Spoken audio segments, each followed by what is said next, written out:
and cryptocurrency are the future of the global financial system. In general, fintech lowers the barriers to entry to the traditional financial system and offers all consumers, no matter where they are, the ability to access convenient financial services at low competitive costs. Cryptocurrency is no exception, as we have seen from the huge consumer demand for these innovative assets backed by technology that is permissionless, open, and private. Cryptocurrency allows people to transact with each other in real time across borders for very little cost in a way that is so transparent and verifiable that it maintains more trust, actually more trust, than traditional financial transactions with a third-party intermediary.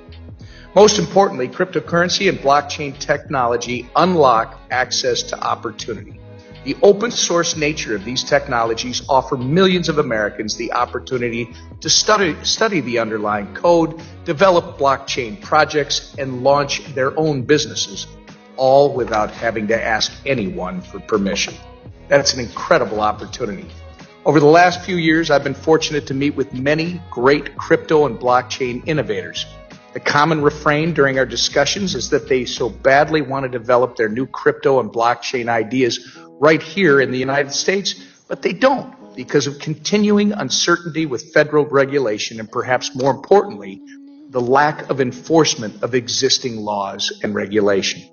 They're afraid to launch new projects that, for example, might classify them to be a, quote, money transmitter, even though their work has nothing to do with money transmission. Still, the thought of having to comply with an overburdensome state-based money transmission licensing system in the United States is too much of a challenge for these entrepreneurs to be worth their time and their investment. So they head overseas, where the regulatory compliance is more streamlined.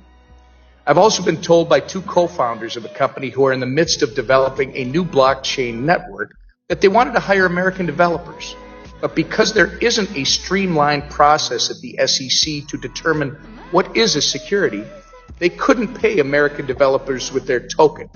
So they actually went out and hired a team of developers in Europe instead, where they can confidently comply with existing regulation. As I mentioned, fintech and cryptocurrencies are the future of finance. But we're missing out as a country because American entrepreneurs are still unsure of how to navigate our existing regulatory system.